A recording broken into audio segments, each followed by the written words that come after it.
وادی کشمیر میں اس وقت کپ کپا دینے والی ٹھنڈ کا اندازہ اس جھیل ڈل اور دوسری آبی پناہ گاہوں کے منجمد ہونے سے بخوبی لگایا جا سکتا ہے۔ چلے کلان کے آغاز سے ہی وادی میں درجہ حرارت میں نمایاں گراوٹ کا سلسلہ شروع ہوا ہے۔ سری نگر میں ٹھنڈ نے 11 برسوں کا ریکارڈ توڑا ہے۔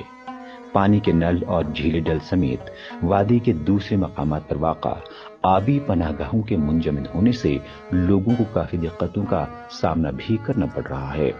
لوگ صبح کافی دیر سے گھروں سے باہر نکلنے میں ہی عافیت سمجھتے ہیں۔ سردی بہت ہے، کام کاج پہ 80% اثر پڑ گیا، آج 20% کام ہے، پہلے 1 روپیہ کام تھا، اب 20 پیسہ کام ہے، وجہ ٹھنڈ ہے، کام لوگوں نے بند کیا، اور یہاں سے جو اچھا جو کاریگر تھا وہ بھی چلا گیا۔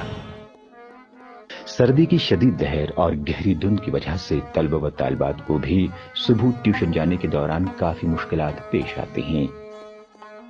بہت زیادہ سردی ہے، -1 ڈگری تھا، بہت دقت ہوتی ہے، اوپر سے 7 بجے ٹیوشن جانا پڑتا ہے صبح، بیمار بھی ہو جاتے ہیں، بہت سر درد ہوتا ہے ٹھنڈ کی وجہ سے۔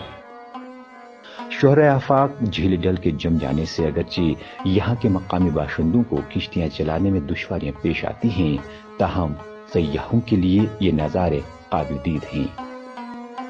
تو بہت ہے لیکن وی آر انجوائنگ، جب چکا ہے، لیکن پھر بھی ہم ہاؤس بوٹ تک گئے شکارا لیک۔ چلے کلان رواں مہینے کی 21 تاریخ سے شروع ہوا، جبکہ یہ جنوری 2019 کے آخر تک رہے گا۔ اب دیکھنا یہ ہوگا کہ آنے والے وقت میں چلے کلان کون سی کروٹ لے گا۔ چلے کلان کی کپ کپاتی ٹھنڈ نے پوری وادی کو اپنی چپیٹ میں لے لیا ہے۔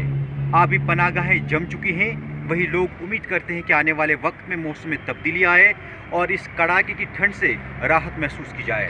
تاہم محکمہ موسمیات کے مطابق آنے والے چند دنوں میں موسم میں کوئی خاص تبدیلی کے امکانات نہیں ہیں۔ پرویز الدین، ETV بھارت، سری نگر۔